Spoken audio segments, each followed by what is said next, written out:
दोस्तों, world war to के अंदर एक सिचुएशन होती है जहाँ पर एलिट फोर्सेस के जो प्लेन्स होते हैं, जो फाइटर क्राफ्ट होते हैं, उनको काफ़ी नुकसान होता है। ठीक है। तो वो लोग ये डिसाइड करते हैं कि हम इसके लिए कुछ करेंगे।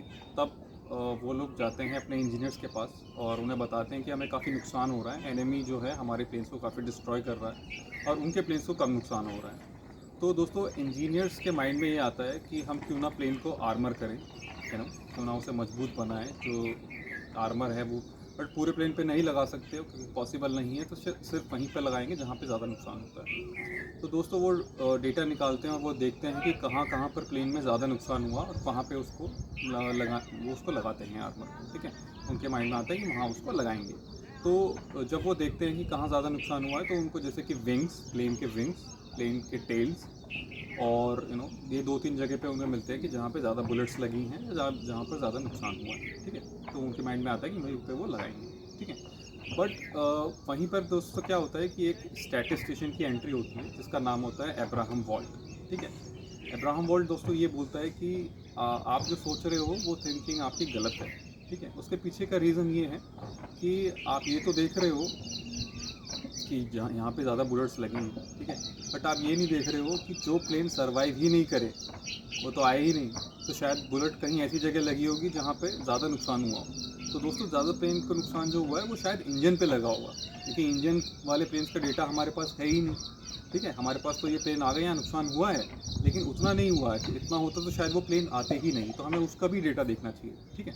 तो दोस्तों, इसी को हम बोलते हैं सर्वाइवरशिप बायस। ये एक बहुत बड़ी फैलेसी है ह्यूमन थिंकिंग के अंदर, जिसका मतलब ये होता है कि हम नॉर्मल डेली लाइफ में, अपनी थिंकिंग में, अपने डिसीजन में ये भी देखते हैं कि जो चीज़ सर्वाइव कर गई, जो सिर्फ सक्सेस हो गई, फेलियर को हम नहीं देखते हैं, या जो चीज़ मिस हो गई हम उसके बारे में जानते ही नहीं है। ठीक है। मैं आपको उसके बारे में कुछ एग्जांपल से समझाऊंगा तो आपको ज़्यादा समझ में आएगा। ठीक है। आपने अक्सर लोगों को कहते हुए सुना होगा कि ये देखो बिल्डिंग कितनी पुरानी है, पुराने लोग कितने अच्छे रहे होंगे कि उन्होंने इतने अच्छे अच्छे बिल्डिंग बनाई और इतने लंबे 2000 साल तक ये बिल्डिंग टिक गई।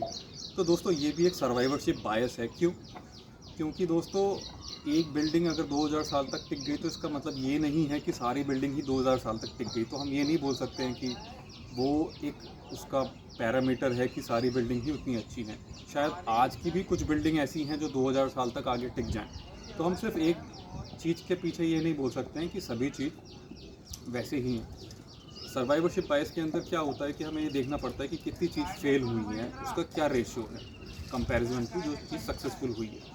तो ये फैलेसी काफ़ी चीज़ों के अंदर होती है। जैसे अगर मैं आपको बिज़नेस का एक एग्जांपल बताऊं, तो आपको सभी को पता होगा कि फेमस कंपनीज, टेक कंपनीज जैसे एप्पल, गूगल, फेसबुक, मेटा, सब कुछ पता होगा। लेकिन दोस्तों, जो कंपनीज फेल हो गई, जो सोशल मीडिया कंपनीज ही थी, ऑर्कुट को कौन जानता है दोस्तों आज के टाइम में? याहू को कितने लोग जानते हैं आज के टाइम में? नोकिया फेल हो गई दोस्तों, कितने लोग जानते हैं उसको? तो एवरेज स्टार्टअप जो होता है वो 5 साल में दोस्तों बंद हो जाता है। 90% स्टार्टअप, 90% से ज़्यादा इवन स्टार्टअप 5 साल में बंद हो जाते हैं।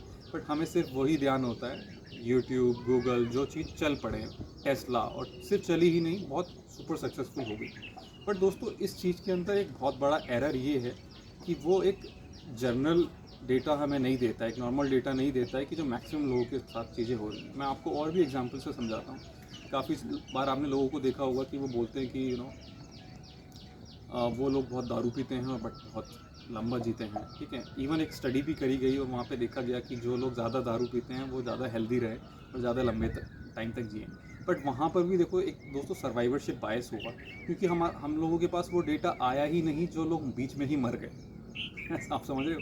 तो और भी इसके एग्जांपल्स हैं। आप मीडिया में देखते हो, यूपीएससी में किसी ने टॉप कर दिया, बट उसके चांसेस आप देखोगे तो बहुत कम होते हैं, इवन 1% से भी कम होते हैं। बट जो लोग फेल हो गए उनका क्या? उनकी कोई स्टोरी नहीं बनती है, उनकी कोई मीडिया हाइप नहीं बनती है।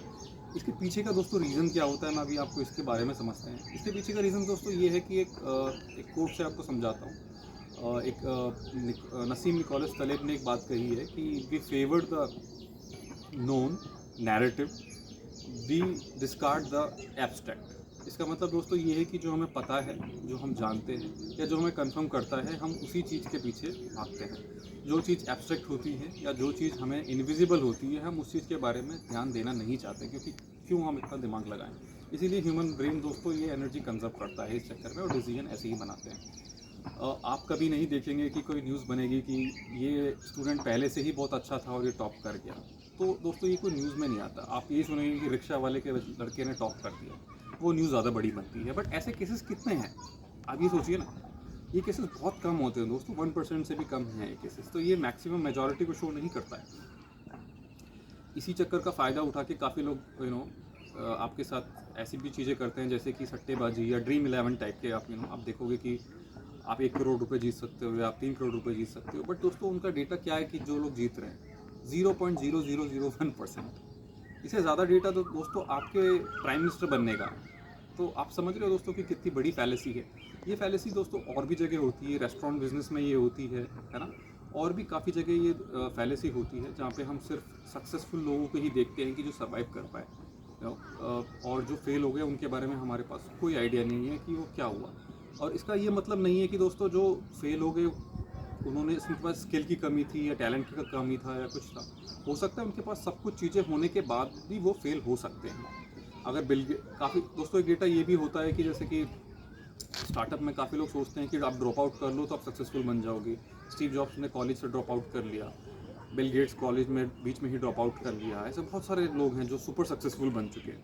बट दोस्तों ये डेटा कितना है, मैक्सिमम मेजॉरिटी ऑफ लोगों को आप देखोगे तो वो लोग फेल हो जाते हैं अपने इस टेन्योर के अंदर। तो हम उन लोगों के बारे में बात नहीं करते, ना ही उनके बारे में मीडिया बात करता है, क्योंकि वो स्टोरी में दोस्तों मज़ा नहीं आता है किसी को भी। कौन ये चीज़ें सुनना चाहेगा, बोरिंग चीज़ें। सब लोगों को हमें वही चीज़ सुननी है जो सुपर सक्सेसफुल, जो एक्सट्रीम। बट दोस्तों हम इन लोगों को हम आउटलायर्स बोलते हैं।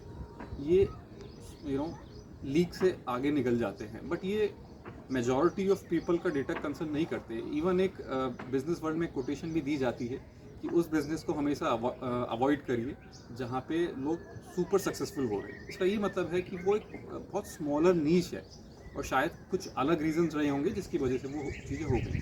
काफ़ी बार रीजंस दोस्तों हमारे कंट्रोल में नहीं भी होते हैं, जैसे कि आप पैदा होते हैं, कहाँ आप पैदा होते हैं। अगर स्टीव जॉब्स इंडिया में पैदा होते हैं या बिल गेट्स इंडिया में पैदा होते हैं तो आपको लगता है कि क्या वो सुपर सक्सेसफुल हो सकते हैं? क्या इलॉन मस्क यहाँ पे पैदा हुए तो आपको लगता है कि वो सुपर सक्सेसफुल हो सकते हैं? तो इसके पीछे काफ़ी रीजन है। आप कहाँ पैदा होते हो, क्या आपका नेटवर्क है, ठीक है, और किन लोगों के साथ आप रहते हो, बहुत सारी चीज़ें आपका लक भी मैटर करता है।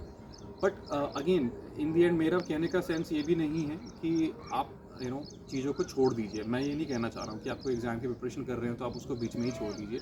बस आप जो भी चीज़ कर रहे हैं तो आप जो चीज़ आपको इनविजिबल है आप उसका डेटा भी पूछिए कि कितने लोग हैं जो सक्सेसफुल नहीं भी हुए हैं, कि आपको उसका भी डेटा चाहिए, जिससे कि आप एक पूरा ओवरऑल पिक्चर बना के चलें और एक रियलिस्टिक इमेज आपके माइंड में रहे। सिर्फ सुपर सक्सेसफुल को देख के आप एक इमेज ना बनाएं।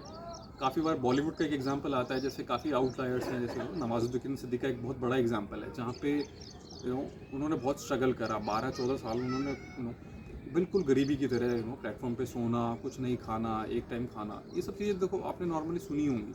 बट ये दोस्तों क्या आपको लगता है कि ऐसे बहुत सारे लोग मुंबई में जाते हैं ऑडिशन के लिए, कि आपको लगता है कि सभी सुपर सक्सेसफुल होते हैं?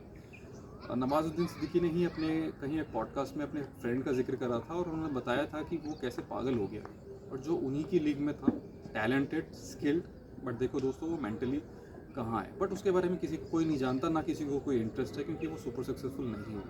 तो बस अपने आप से एक क्वेश्चन पूछिए, और एंड में ये है कि आप अपने आप से देखिए कि क्या मुझे चीज़ है जो विजिबल नहीं है। ये डेटा तो सिर्फ मुझे सर्वाइवर्स का मिल रहा है, जो नॉन सर्वाइवर्स हैं उनका डेटा कहाँ है। तो दोस्तों इसी से एक आप क्लियर पिक्चर बना पाएंगे और आगे चल पाएंगे और सही डिसीजन ले पाएंगे। मुझे लगता है शायद ये आपको यूज़फुल इन्फॉर्मेशन लगी होगी, और कुछ आप फीडबैक हो तो कमेंट में दे सकते हैं। नेक्स्ट वीडियो का टॉपिक भी सजेस्ट कर सकते हैं। आज के लिए थैंक यू, मिलते हैं नेक्स्ट वीडियो।